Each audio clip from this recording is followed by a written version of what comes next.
18 ವರ್ಷಗಳ ನಂತರ ಟ್ರೋಫಿ ಗೆದ್ದಿದ್ದೀವಿ ಅಂತ ಇವತ್ತು ಮಧ್ಯಾಹ್ನದವರೆಗೂ ಖುಷಿ ಇತ್ತು. ಆದರೆ ಅದಾದ್ಮೇಲೆ ನಡೀತಿರುವಂತಹ ಘಟನೆ, ಎಷ್ಟೋ ಜನ ಆ ಸ್ಟ್ಯಾಂಪೇಡ್ನಲ್ಲಿ RCB ಪರೇಡ್ನಲ್ಲಿ ಸಾಯ್ತಿರೋದನ್ನ ನೋಡಿದ್ರೆ ಮನ್ಸಿಗೆ ನಿಜವಾಗ್ಲೂ ನೋವಾಗುತ್ತೆ. ಇದಕ್ಕೆ ಹೊಣೆ ಯಾರು? ಇದಕ್ಕೆ ಹೊಣೆ ನಮ್ಮ ರಾಜ್ಯ ಸರ್ಕಾರ, ನಮ್ಮ CM ಆಗಿರ್ಬೋದು, ನಮ್ಮ CM ಸಿದ್ದರಾಮಯ್ಯ ಅವರಾಗಿರ್ಬೋದು, DCM ಯಾರು DK ಶಿವಕುಮಾರ್ ಅವರಾಗಿರ್ಬೋದು, ಇವರೆಲ್ಲರೂ ನೇರ ಹೊಣೆನೇ ಇದಕ್ಕೆ. ಯಾಕೆಂದ್ರೆ ಒಂದು RCB ಪರೇಡ್ ಅಂತ ಒಂದು ಕಾರ್ಯಕ್ರಮಕ್ಕೆ ನೀವು ಜನಗಳನ್ನ ಕರಿತಿದ್ದೀರಾ, RCB ಅಭಿಮಾನಿಗಳನ್ನ ಕರಿತಿದ್ದೀರಾ ಅಂದ್ರೆ ನೀವು ಅಲ್ಲೊಂದು ವ್ಯವಸ್ಥೆ ಮಾಡಬೇಕು, ಒಂದು ಭದ್ರತೆನ ಸೃಷ್ಟಿ ಮಾಡಬೇಕಿತ್ತು. ಆದ್ರೆ ನೀವು ಅದನ್ನ ಯಾವುದೂ ಮಾಡಲಿಲ್ಲ. ಈ ಕಡೆ ನಿನ್ನೆ ರಾತ್ರಿನೂ ಅಷ್ಟೇ ಸಾಕಷ್ಟು ಜನ ತಮ್ಮ ಖುಷಿನ ವ್ಯಕ್ತಪಡಿಸಿದ್ರು. ಮತ್ತೆ ಇಲ್ಲೇನ್ ಗೊತ್ತಾ, ಇನ್ನೊಂದು ಅತಿಯಾದ ಕ್ರೇಜ್ ಕೂಡ ಒಂದು ಕಾರಣ. ಆದ್ರೆ ಅದು ಹೆಂಗೆ ಹೇಳ್ಬೋದು, ನಾನು ಕ್ರೇಜ್ ಇರೋದು ತಪ್ಪು ಅಂತ ನಾನು ಹೇಳ್ತಿಲ್ಲ.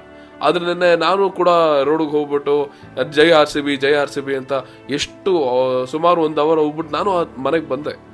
ಆದರೆ ನಾನು ಗಮನಿಸಿದ್ದೇನೆಂದ್ರೆ, ಒಂದಿಷ್ಟು ಅಭಿಮಾನಿಗಳು ಕೈಯಲ್ಲಿ ಬಿಯರ್ ಇಟ್ಕೊಂಡು ಗಾಡಿ ಓಡಿಸ್ಕೊಂಡು ಜೈ RCB ಅಂತ ಹೇಳೋದು. ಸೊ ಈ ಒಂದು ಕ್ರೇಜ್ ಆಗಿರ್ಬೋದು, ಇವತ್ತು ನಡೆದಿರೋ ಘಟನೆ ಆಗಿರ್ಬೋದು, ಒಂದ್ ಕಡೆ ನಮ್ಮ ಸರ್ಕಾರದ ಒಂದು ಏನು ವ್ಯವಸ್ಥೆಯ ಒಂದು ವೈಫಲ್ಯ ಇದ್ರೆ, ಮತ್ತೊಂದು ಕಡೆ ಅಭಿಮಾನಿಗಳ ಅತಿಯಾದ ಈ ಒಂದು ಕ್ರೇಜ್ ಇದೆ ಗೊತ್ತಾ, ಅದೂ ಒಂದು ಕಾರಣ. ತುಂಬಾ ಬೇಜಾರಾಗ್ತದೆ.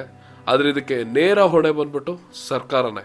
ಯಾಕೆಂದ್ರೆ RCB ಅಂತ ಬಂದ್ರೆ ಅದು ಎಲ್ರಿಗೂ ಒಂದು ಎಮೋಷನ್, ಎಲ್ರಿಗೂ ಒಂದು ಭಾವನೆ. ಅದು ಎಲ್ಲೆಲ್ಲಿಂದನೋ ಎಲ್ಲೋ ಇಡೀ ಭಾರತನೇ, ಇಡೀ ವಿಶ್ವನೇ ಒಂದು ಏನು ಆಚರಿಸ್ತದೆ RCB ಗೆದ್ದಿರೋದನ್ನ. ಇಷ್ಟು ಗೊತ್ತಿರಬೇಕಿತ್ತು ನಮ್ಮ ಸರ್ಕಾರಕ್ಕೆ. ಇದಕ್ಕೆ ಕಾರಣ ಇವತ್ತಿರುವಂತಹ ರಾಜ್ಯ ಸರ್ಕಾರ, ಕಾಂಗ್ರೆಸ್ ಸರ್ಕಾರನೇ ಇದಕ್ಕೆ ನೇರ ಹೊಣೆ ಅಷ್ಟೆ.